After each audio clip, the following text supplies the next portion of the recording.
আবেদের ভাব শীতল উত্তর শুনে রেগে গেল ফারিহা। পুনরায় কণ্ঠে রাগ মিশ্রিত করে বলল, তোমার শরীরে প্রচুর জ্বর, এই নিয়ে দোকানে যাবে মানে? মধ্যবিত্তদের এতটুকু শরীরে খারাপে কিছু হয় না।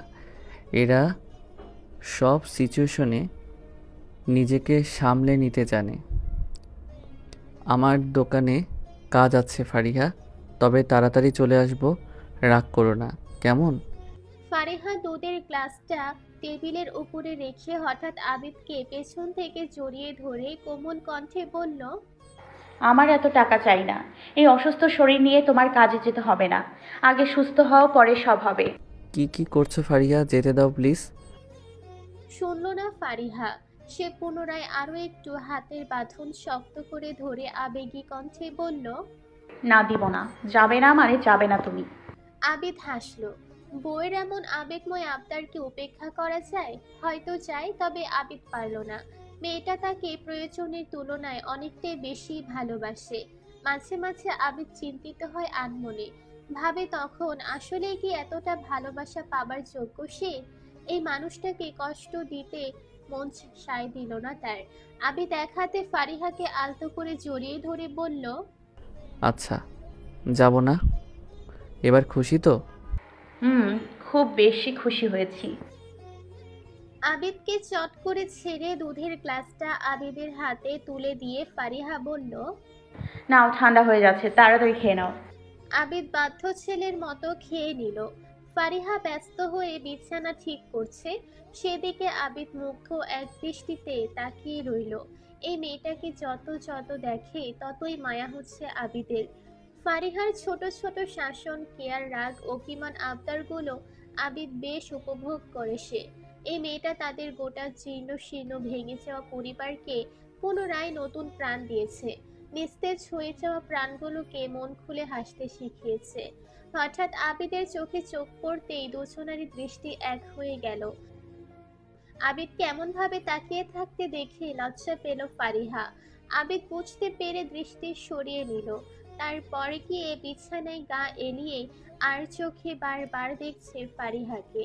হয়তো সৃষ্টিকর্তা প্রদত্ত নারীদের নিকট রয়েছে অসীম ক্ষমতা। একজন নারী যেমন একটি পুরুষকে নিমিষেই ভেঙে গুঁড়িয়ে দিতে পারে, ঠিক তেমনি কোনো এক মহিয়সী নারী ভেঙে যাওয়া পুরুষটিকে যত্ন করে নিজের সর্বোচ্চ ভালোবাসা দিয়ে তাকে পুনরায় উজ্জীবিত করতে পারে। কেননা বেশিরভাগ পুরুষ মানুষ হলো ভালোবাসার কাঙাল। ঘরে বাইরে হয়রান হয়ে এরা একটু শান্তি খোঁজে, একটু মানসিক শান্তি খোঁজে, আর কিছুই না। তবে একবার সেই মানসিক শান্তিটা পেয়ে গেলে সেই জায়গাটা আর হারাতে চায় না। নিজের সবটা জুড়ে দেয় সেই জায়গাটায়। তখন পুরুষটি হয়ে ওঠে অপর মানুষটির ওপরে সম্পূর্ণ নির্ভরশীল। পুরুষ মানুষ অনেকটা চাপা স্বভাবেরও বটে। এরা চায় কেউ একজন আসুক, নিজ থেকে তার না বলা অনুভূতিগুলো বুঝুক, তাকে সবার থেকে আলাদাভাবে মূল্যায়ন করুক। এদের একটু নিজ থেকে যত্ন করে ভালোবাসলে নিজেকে বিলীন করে দিতে পারে। জীবনে সঠিক জীবনসঙ্গী পাওয়ার ভাগ্যের ব্যাপার। সঠিক মানুষের কাছে সবাই অতি মূল্যবান। অনেক সময় দেখা যায় তুচ্ছ তাচ্ছিল্য করে ফেলে যাওয়া মানুষটাকেও কেউ অতি মূল্যবান ভেবে বুকে টেনে নেয়। মানুষটা তার কাছে হয় পৃথিবীর সব থেকে দামি উপহার। ব্যাপারটা এমন হয়ে দাঁড়ায় যেন একটু অযত্ন করলেই মহা ক্ষতি হয়ে যাবে। তেমনটি ফারিহা নিজে থেকে যত্ন ও ভালোবাসা দিয়ে আবিদের মনে জায়গা করে নিয়েছে, নিজের অধিকার নিজে আদায় করে নিচ্ছে। এখন আবিদ ও ফারিহার মাঝে সুন্দর একটা সম্পর্ক তৈরি হয়েছে। প্রথমে আবিদ ফারিহার থেকে নিজেকে গুটিয়ে নিত। তীক্ষ্ণ বুদ্ধিমতী ফারিহা বুঝলেও না বুঝে ব্যাপারগুলো এড়িয়ে যেত।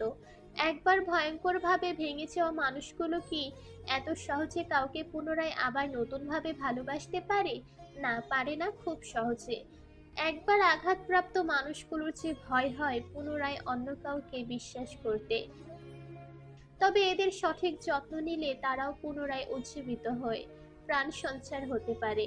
ফারিহা বুঝতো নিজ থেকে এসব এসব নিয়ে ঝামেলা না করে আবিদকে সময় দিয়েছে সে।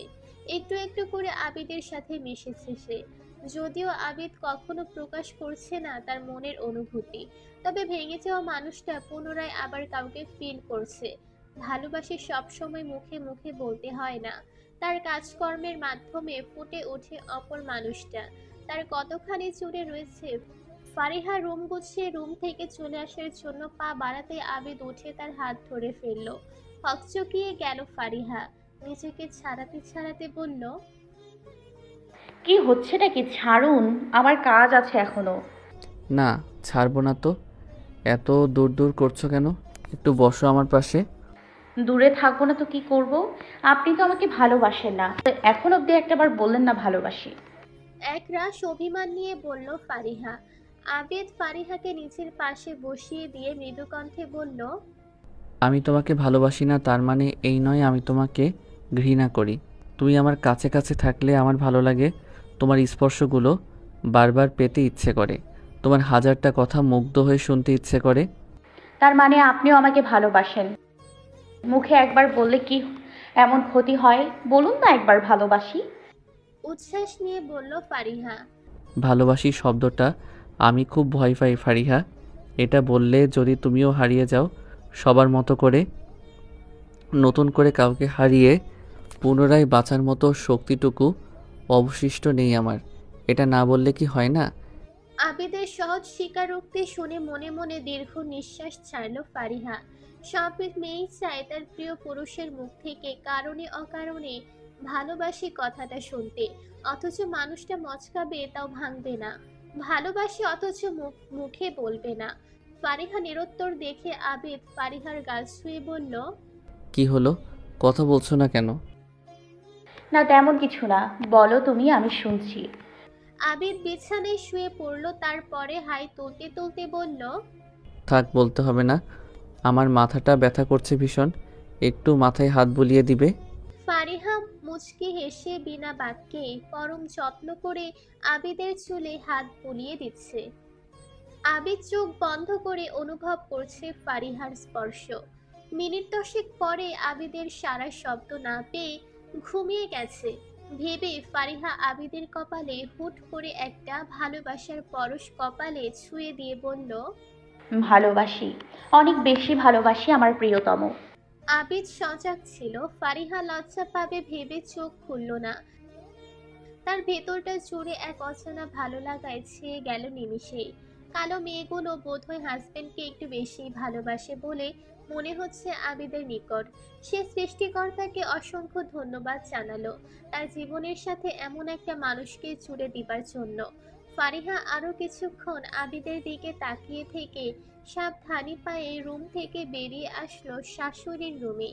আবিদা এখনো ঘুমোচ্ছে। সুমনা বেগম এতক্ষণ কুরআন তেলাওয়াত করছিল। ফারিহাকে দেখেই বন্ধ করলো পড়া। তারপর মৃদু হেসে বলল, হায় মা, আমার কাছে এসে বস, আমার তিলাওয়াত শেষ হয়েছে। ফারিহা মৃদু হেসে শাশুড়ির নিকট গিয়ে বসলো। তারপরে দুজনে মিলে এটা সেটা বলছে আর খিলখিল করে হাসছে। যে হাসির শব্দ আবিদের কান অব্দি পৌঁছালো। মায়ের হাসি খুশি মুখশ্রী দেখে মনে মনে তৃপ্তির ঢেকুর গিলল আবিদ। সুমনা বেগমের শরীর আগের তুলনায় অনেকটাই বেশি সুস্থ। শুধু ঔষধ আর ডক্টর দেখালেই হয় না, সঠিক যত্ন নিতে হয় অসুস্থ মানুষকে। ফারিহা মায়ের মতো করে শাশুড়ির যত্ন নিয়ে সুস্থ করে তুলেছে। জসিম শিলার সাথে দিব্যি সংসার করছে। সেদিনই শিলাকে নিয়ে এসেছে নিজের কাছে। তার জীবনে কোনো কিছুর অভাব নেই আর। এত সুখের ভিতরে হঠাৎ 8 বছরের বাচ্চা মেয়েটা অসুস্থ হয়ে গেল। আজ 2 মাস ধরে বিছানায় পড়ে আছে মেয়েটা। কত ডক্টর দেখাচ্ছে, কেউ রোগ নির্ণয় করতে পারছে না। জসিম নিচের দোকানে যাবার আগে মেয়ের রুমে আসলো। মেয়েটার মুখের দিকে তাকিয়ে রইল কিছুক্ষণ। স্নেহতোর হাত দিয়ে মেয়ের মাথায় হাত বুলিয়ে দিচ্ছে। মেয়েটার করুণ মুখ তার ভেতরটা নড়বড়ে করে দেয়। বাবা যতই খারাপ হোক মেয়েদের একটু বেশি ভালোবাসে। মাঝে মাঝে মনে হচ্ছে তার করা পাপের শাস্তি এই ছোট্ট নিষ্পাপ বাচ্চা মেয়েটা পাচ্ছে। আল্লাহর নিকট ক্ষমা চায় বারংবার। মনোপ্রাণে চায় তার মেয়েটা সুস্থ হোক। দীর্ঘ নিঃশ্বাস ছাড়ল জসিম। অতঃপর কোমল কণ্ঠে মেয়েকে ডাকলো। আম্মা। চোখ দুটো খুলল ছোট্ট চিনিয়া। বাবার মুখের দিকে তাকিয়ে হাসলো মলিন মুখে। জসিম পুনরায় আবার বলল, আমি দোকানে যাচ্ছি আম্মা, তোমার জন্য কি আনবো বলো? বাবা, আজ গরুর মাংস আনবে, আমার খুব খেতে ইচ্ছে করে। জসিম মেয়ের কপালে চুমু খেয়ে হেসে বলল, আচ্ছা আম্মা, আমার মা যখন বলছে অবশ্যই আনবো। আমি এবার যাই। জিনিয়া মাথা দুলিয়ে সম্মতি দিল। জসিম রুম থেকে বেরিয়ে পড়ল, আবার একবার পেছনে তাকিয়ে দেখলো মেয়েকে। অতঃপর দোকানে গেল। না, এখানেও ভালো লাগছে না তার। শিলার সাথে একটু কথা বলে নিল। দোকানের কর্মচারীদের সবকিছু দেখিয়ে বাজারে গেল জসিম। আজ কেমন যেন মনটা ছটফট করছে তার, তাই তাড়াতাড়ি বাজার করে বাসায় যাবে। মেয়েকে নিয়ে গরুর মাংস দিয়ে একসাথে দুপুরে ভাত খাবে। দেরি না করে খুশি মনে ছেলে মেয়েদের পছন্দ মতো ব্যাগ ভর্তি বাজার করে বাইক স্টার্ট দিল জসিম। কিছু দূর যেতেই ফোনটা বেঁচে উঠল তার। বাইক একপাশে থামিয়ে ফোন হাতে নিয়ে দেখলো এক কর্মচারী রহমান আলীর ফোন। যা দেখে বিরক্ত হলো জসিম। মুখ দিয়ে বেরিয়ে আসলো অকথ্য গালি। একটু আগে সবকিছু বুঝিয়ে দিয়ে আসতে না আসতেই ফোন দেওয়া শুরু তাদের। ক্রোধিত হয়ে ফোন রিসিভ করে কিছু কটু কথা শোনার আগেই ওপাশ থেকে মানুষের হইচই কানে আসলো জসিমের। সে ব্যস্ত হয়ে বলল, হ্যালো হ্যালো, রহমান, কি হয়েছে? কোথায় তুই? স্যার, সর্বনাশ হয়ে গেছে। আমাদের মার্কেটে আগুন লেগেছে। সব পুড়ে যাচ্ছে স্যার, সব পুড়ে যাচ্ছে। মুহূর্তেই মুখটা বিষণ্ণতায় ছেয়ে গেল। আতঙ্কিত হয়ে মাথায় হাত রাখলো জসিম।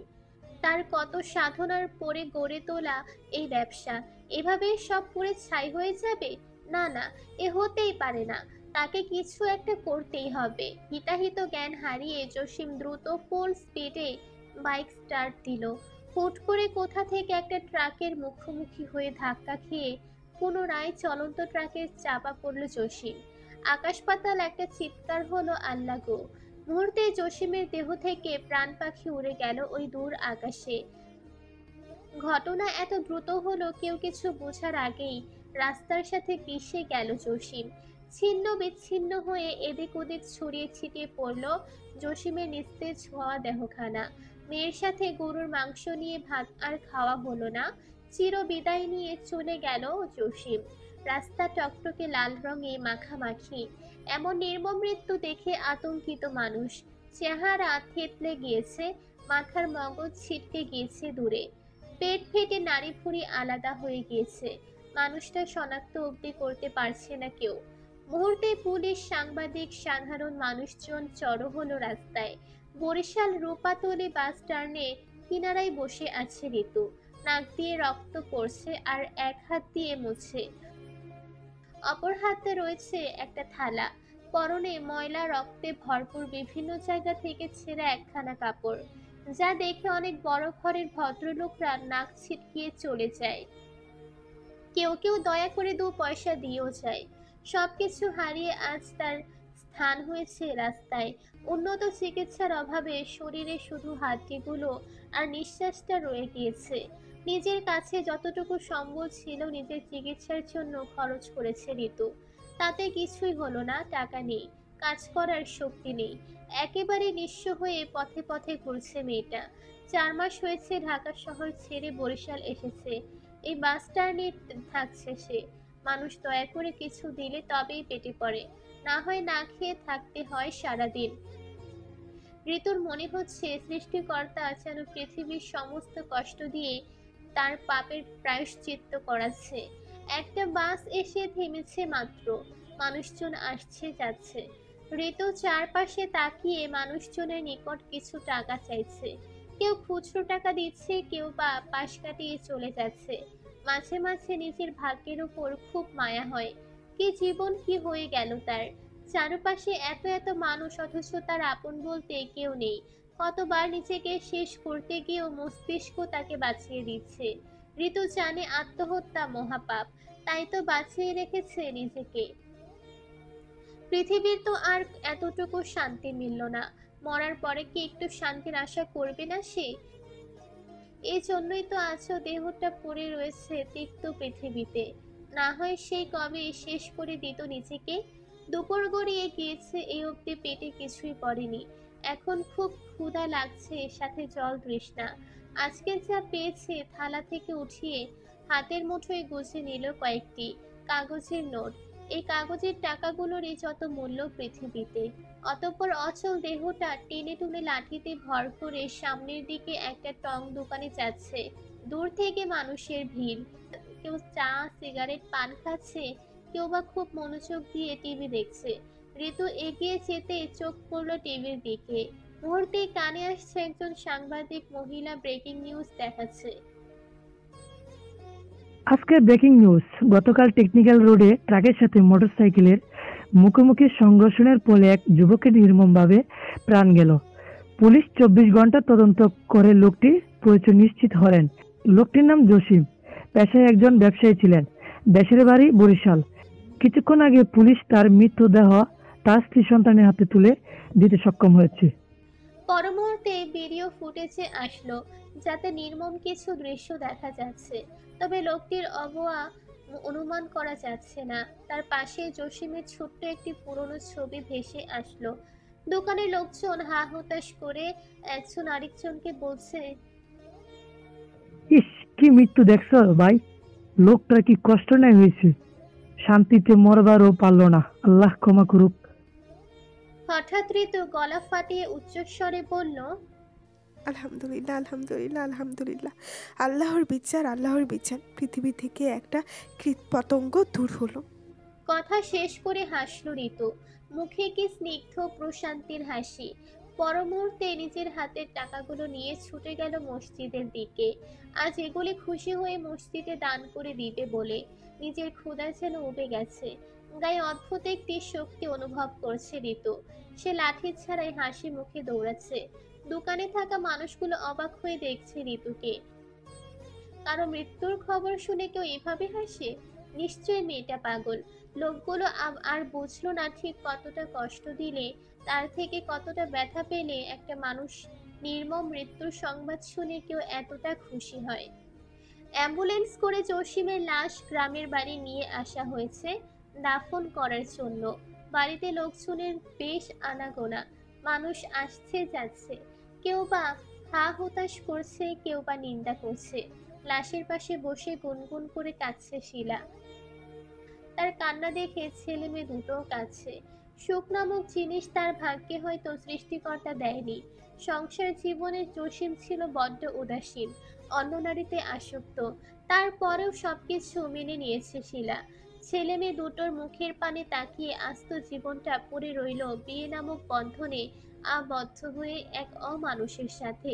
সবকিছু ছেড়ে ছুড়ে যেই না মানুষটা তাকে একটু ভালোবাসলো, অমনি দুনিয়া থেকে গত হলো মানুষটা। একটু ভালো থাকার জন্যই তো সে স্বার্থপর হয়ে জসিমের সমস্ত অন্যায় মেনে নিয়েছে। ভালো আর থাকলো কই?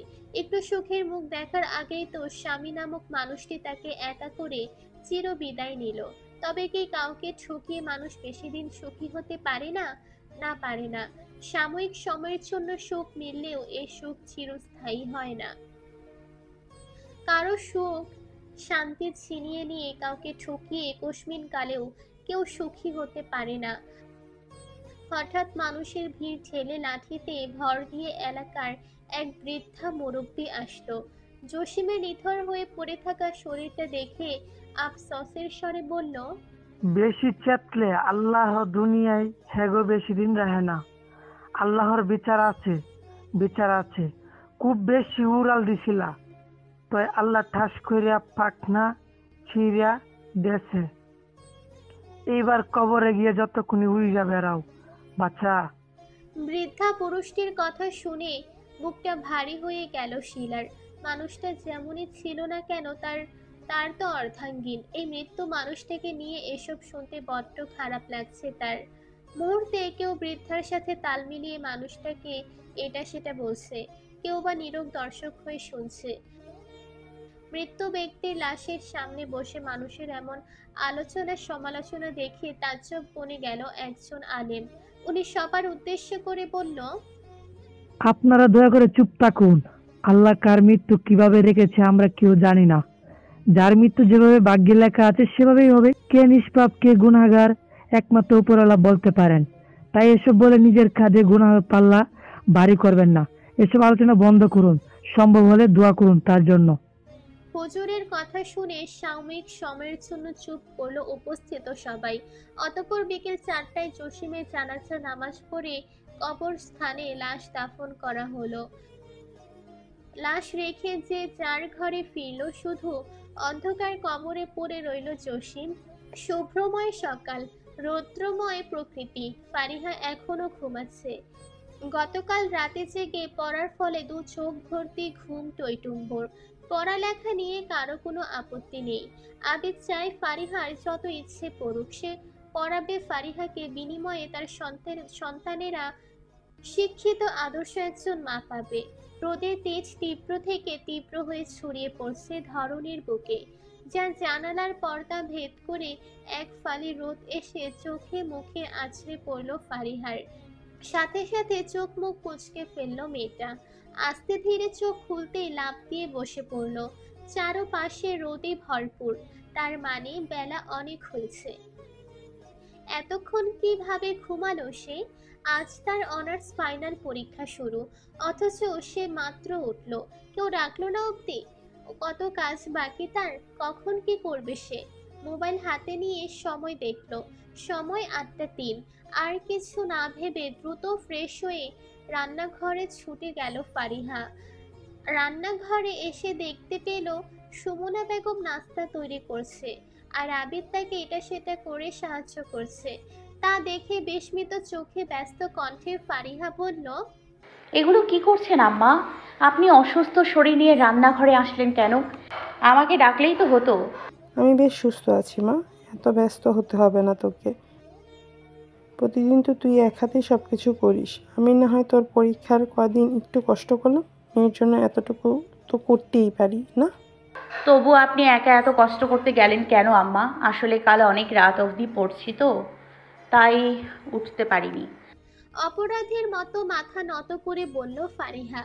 যা দেখে সুমনা বেগম হেসে ফেলল। তারপর আহ্লাদী কণ্ঠে বলল, পাগলি মেয়ে, এত কৈফিয়ত দিতে হবে না তোকে। যা তোর মেয়েকে নিয়ে খেতে বস, আমার রান্না শেষ। ফারিহা আর দেরি করলো না, আবিদাকে ঘুম থেকে ডাকতে গেল।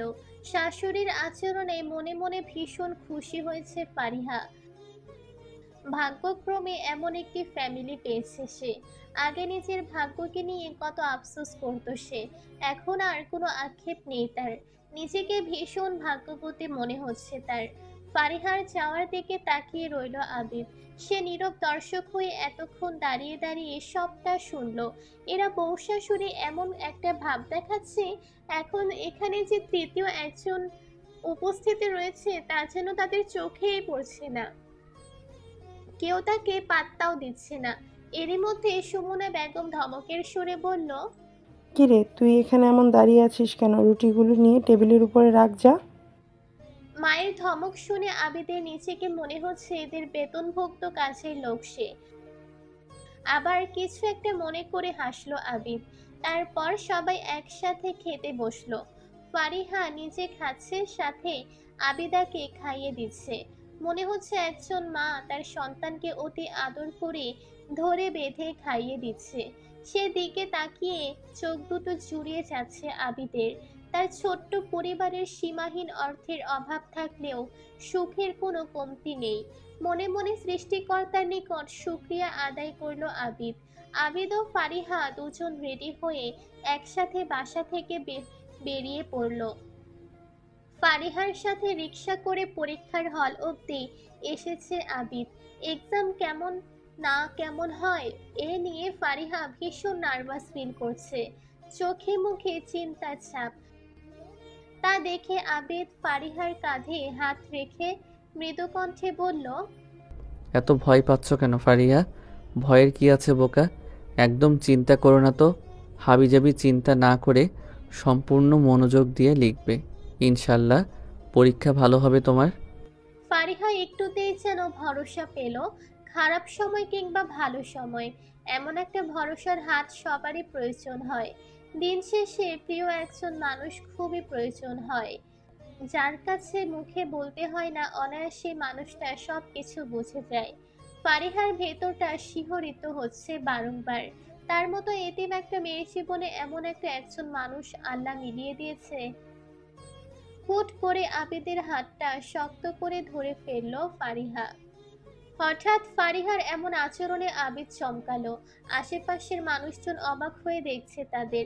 আবিদ হাত ছাড়ালো না, বরং লোকচক্ষুর পরোয়া না করে মৃদু হেসে হাতের বন্ধনটি আরো শক্ত করে সামনের দিকে অগ্রসর হলো। এরই মধ্যে পরীক্ষার সময় হয়ে আসছে প্রায়। ফারিহাকে ভেতর অবধি পৌঁছে দিয়ে আবিদ নিচের দোকানে চলে গেল। কয়েক সপ্তাহ গত হতে শিলা ঢাকা থেকে সাংসারিক যাবতীয় জিনিসপত্র নিয়ে বাবার বাড়ি থাকছে।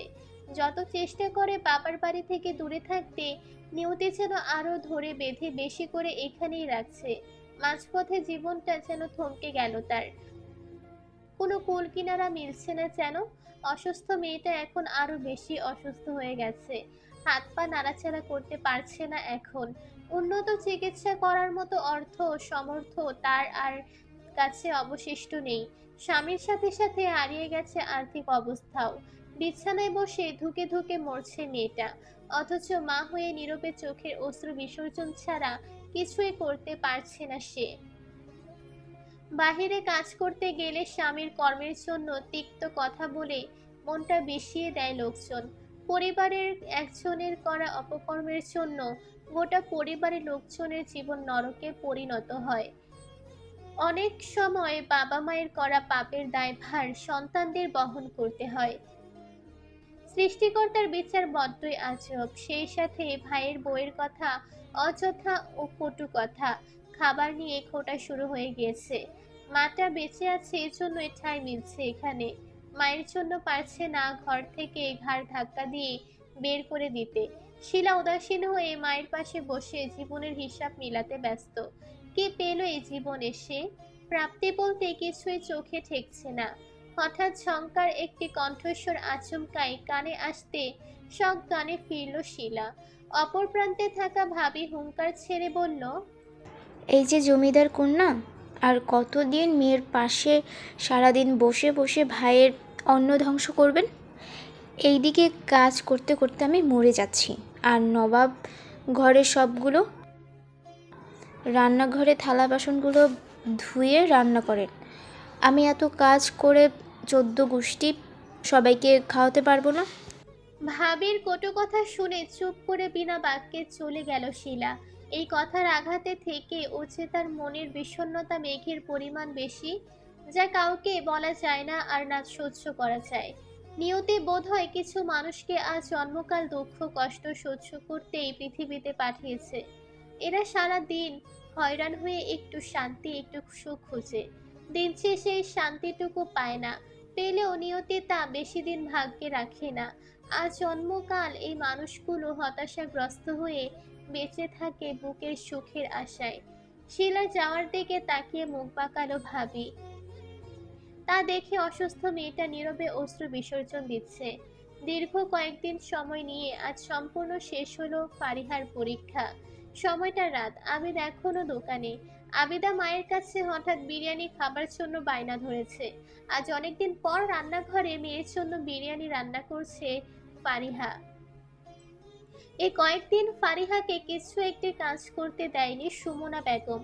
আজও রান্নাঘরে সুমনা বেগম ফারিহাকে সাহায্য করতে এসেছিল, কিন্তু ফারিহা তাকে কিছুই করতে না দিয়ে রুমে গিয়ে বিশ্রাম করতে বলল।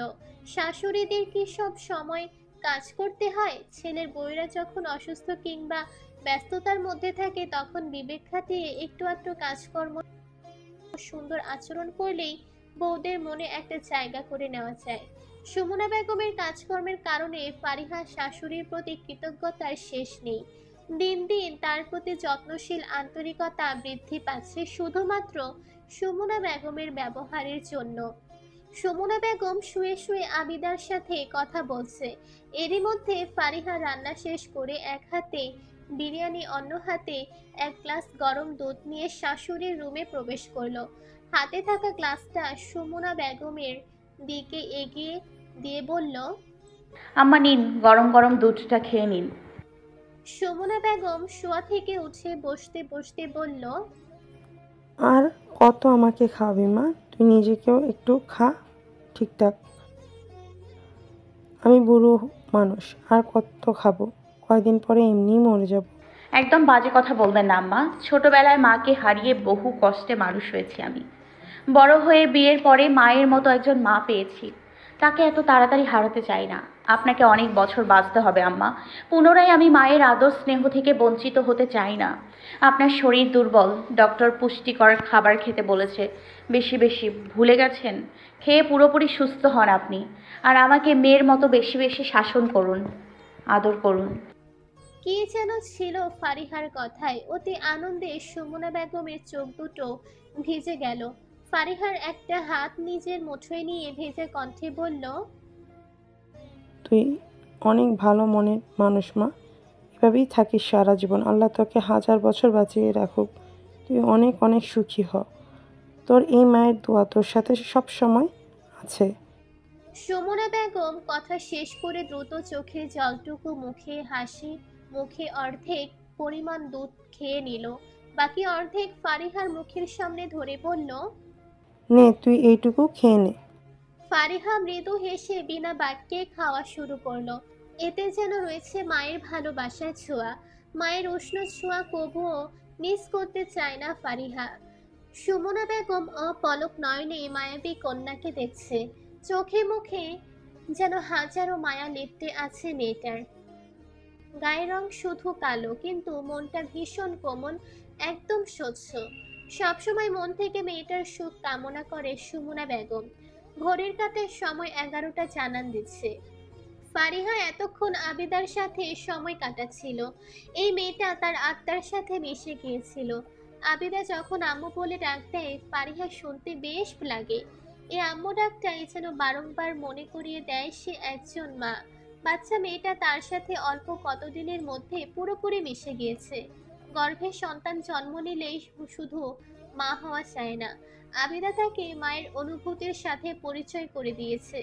এই অনুভূতির স্বাদ ভীষণ মিষ্টি, অতি স্নিগ্ধতা ছড়িয়ে আছে এই অনুভূতিতে।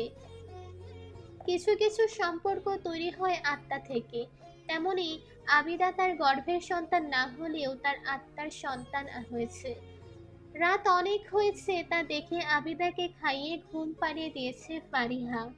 সুমনা বেগমও ঘুমিয়েছে, শুধু সজাগ রয়েছে ফারিহা। কেননা আবিদ এখনো বাসায় আসেনি, তার জন্য অপেক্ষা করছে সে।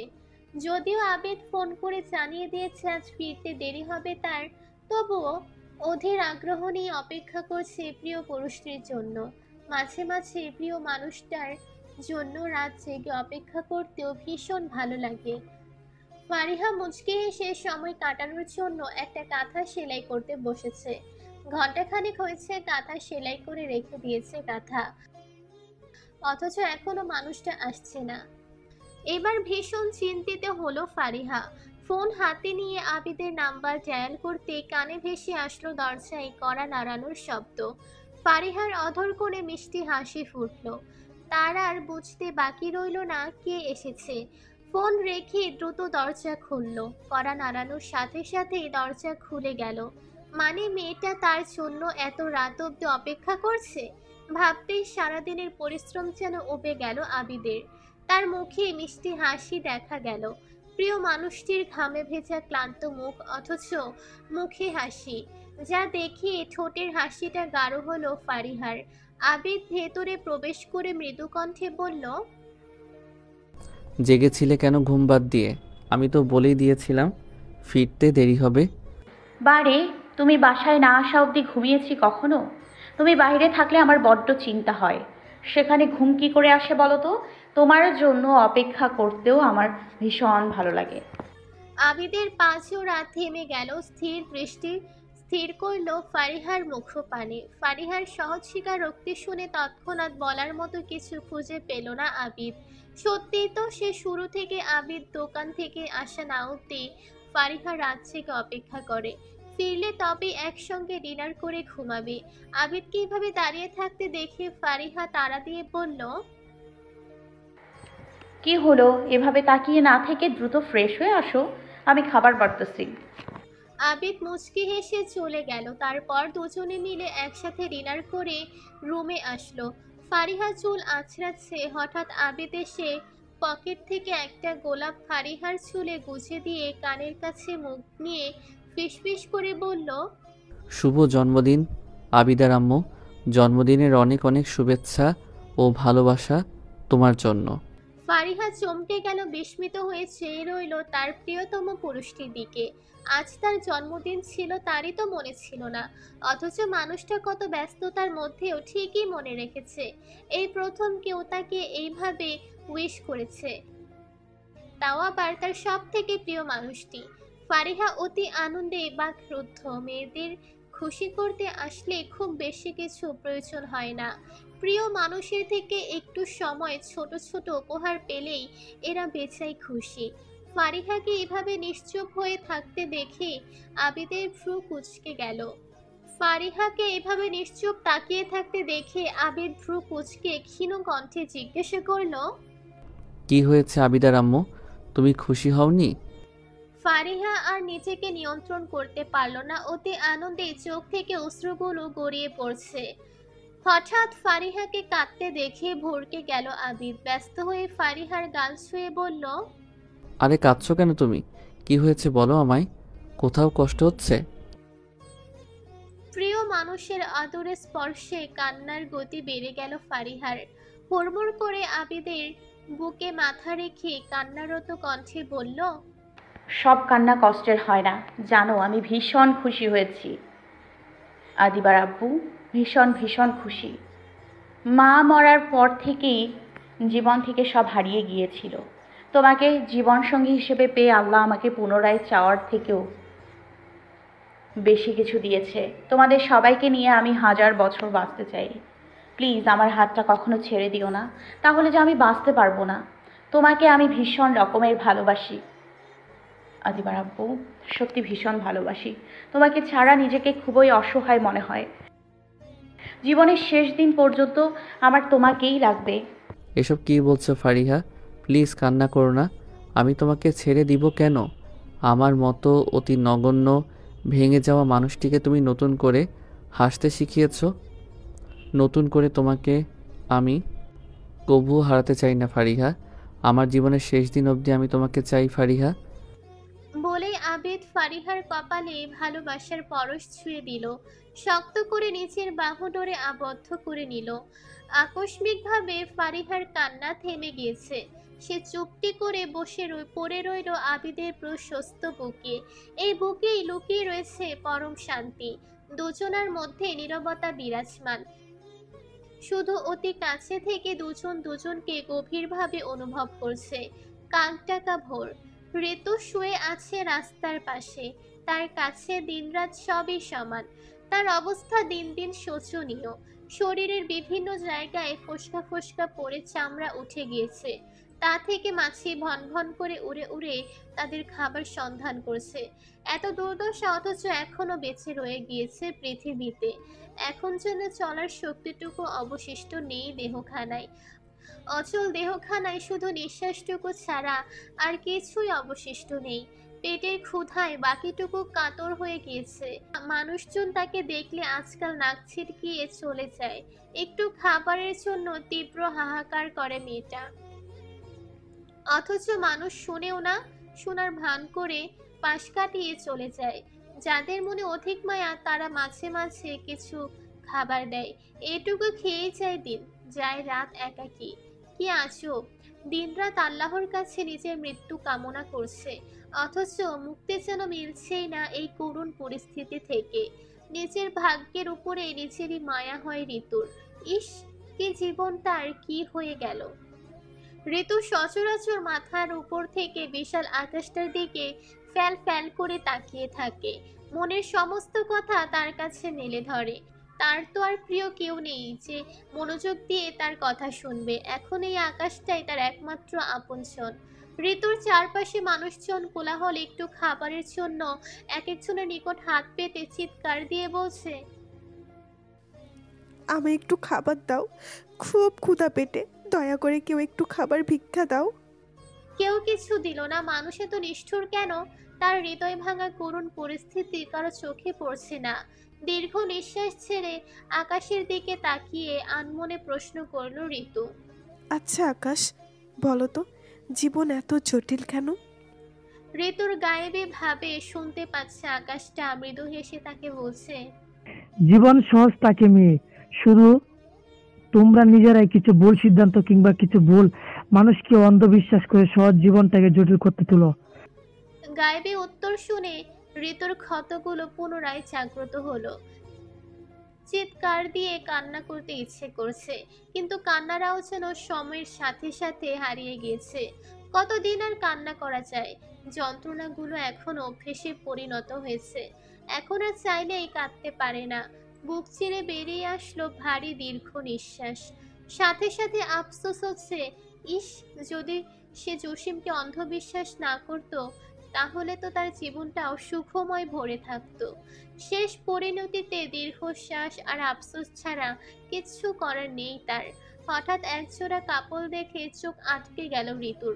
অপলক নয়নে তাকিয়ে রইল সেদিকে। ছেলেটার কোলে ছোট্ট একটা বাচ্চা, আবার তার এক হাত শক্ত করে ধরে রেখেছে একটা মেয়ে। আহা, তাকেও যদি কেউ এমন ভাবে ভালোবেসে আগলে রাখতো। পরক্ষণেই মনে হচ্ছে তারা তো এমন ভরসার একটা হাত ছিল, একটা বিশ্বস্ত আবেগ ছিল। মানুষটাকে ঠকিয়ে ভাগ্যের কাছে নিজেই ঠকে গিয়েছে। এরই মধ্যে কেউ যেন ঋতুর কানে তার ছেলের সাথে বলছে, এখন আর আফসোস করে কোনো লাভ নেই, সময় ঠিক তার বদলা নেয় ঋতু। যারা অতিরিক্ত ভালোবাসা পায় তারা ভালোবাসা ধরে রাখতে পারে না কবু, তারা সবসময় সঠিক ভালোবাসাকে অবহেলা করে।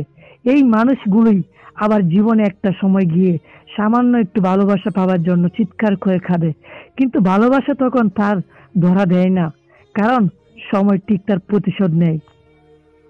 আরো কয়েক সপ্তাহ সময় চলে গেল। ফারিহার শরীরটা ইদানিং ভালো যাচ্ছে না। তাই আজ ফারিহাকে ডক্টরের কাছে নিয়ে আসছে আবিদ। ডক্টর পরীক্ষা নিরীক্ষা করে জানিয়েছে অন্য কোনো সমস্যা নেই, ফারিহা মা হতে চলেছে। খবরটা শুনে সবাই খুশি হয়েছে। আবিদও খুশি হয়ে পরক্ষণে কিছু একটা ভেবে চিন্তিত সে। তবুও ফারিহাকে তা বুঝতে দিল না। দুজন মিলে ঘন্টাখানেক হয়েছে বাসায় এসেছে। বাসায় এসে আবিদ মেয়েকে বুকের সাথে জড়িয়ে ধরে আছে। তার ভয় হচ্ছে, চিন্তা হচ্ছে ভীষণ। গভীরভাবে ভাবছে সে, আচ্ছা ফারিহার যখন নিজের বাচ্চা হবে, তখন কি আবিদাকে মায়ের মতো এত স্নেহ করবে?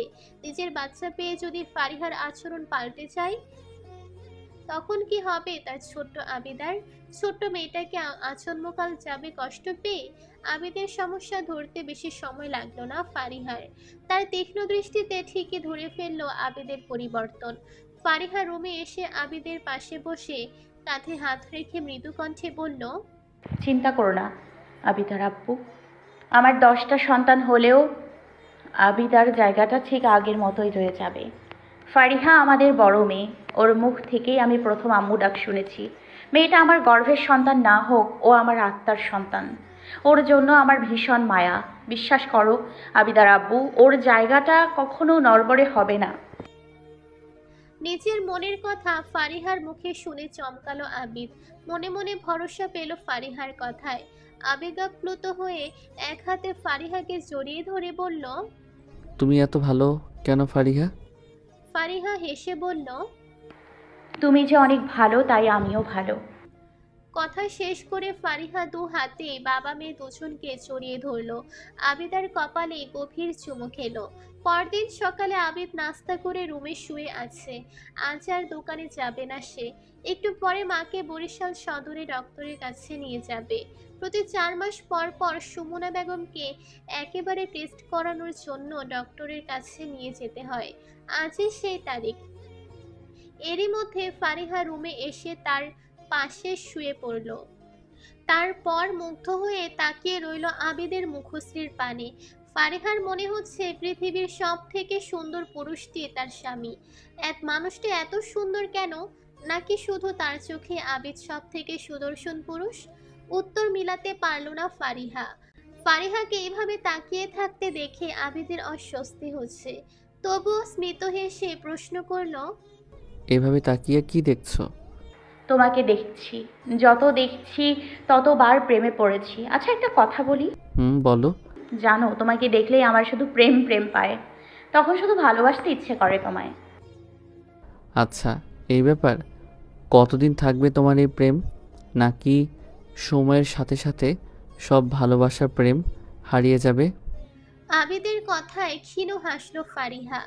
কয়েক মিনিট সময় নিয়ে হুট করে আবিদকে জড়িয়ে ধরে মায়াবী কণ্ঠে বলল, আমি বারবার তোমার প্রেমে পড়ব, আমি অসংখ্যবার তোমার প্রেমে পড়ব, যতটা কাছে কিংবা দূরেই থাকি না কেন, শত মাইল দূরত্বে থেকেও তোমার প্রেমে নিজেকে হারাবো।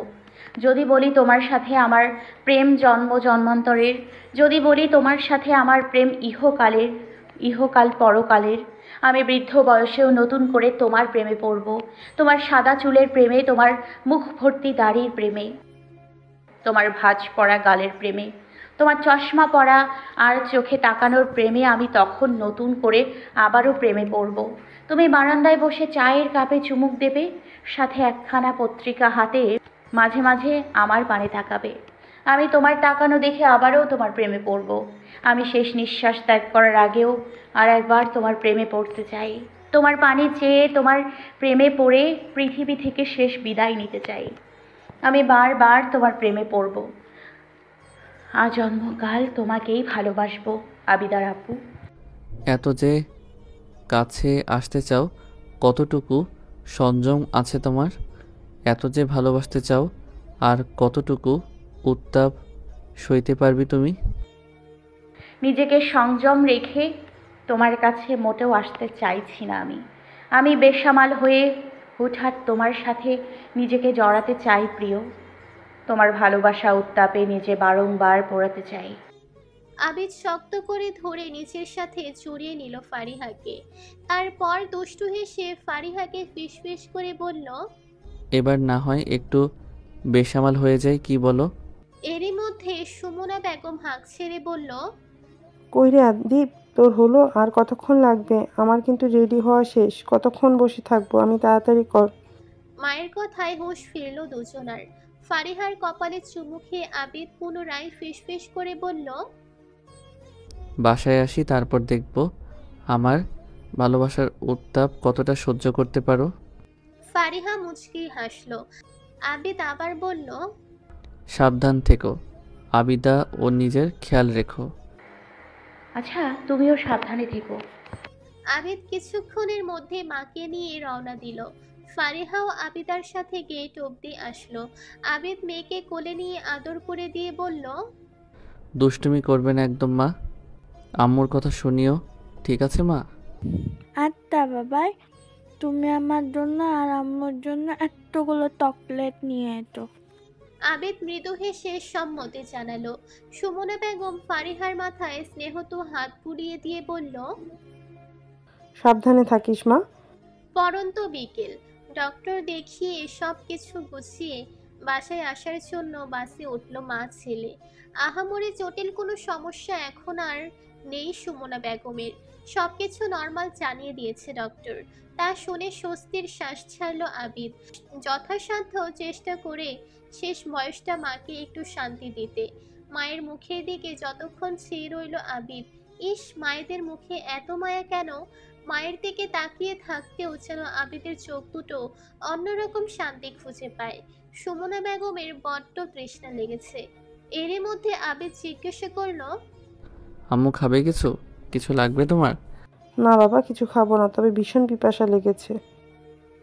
আচ্ছা তুমি বসো, আমি পানি নিয়ে আসছি। আবিদ দ্রুত পায়ে বাস থেকে নেমে গেল। ছেলের যাওয়ার পথে এক পলক তাকিয়ে সুমনা বেগম জানালা থেকে বাহিরে দৃষ্টি নিক্ষেপ করলো। মিনিট খানেক পরে হঠাৎ তার চোখে পড়ল রাস্তার পাশে শুয়ে থাকা জীর্ণ শীর্ণ মলিন একটি মুখ। দীর্ঘদিন এক ছাদের নিচে বসবাস করার ফলে এই মুখটা চিনতে তেমন অসুবিধে হলো না সুমনা বেগমের। উনি সেদিকে তাকিয়ে একদোলা থুতু ফেলে জানালার কাঁচ বন্ধ করে মনে মনে বিড়বিড় করে বলল, কর্মের বীজ যেভাবে বপন করবে সেভাবেই ফল পাবে। কর্মের ফল কখনো বিফলে যায় না, কখনো না।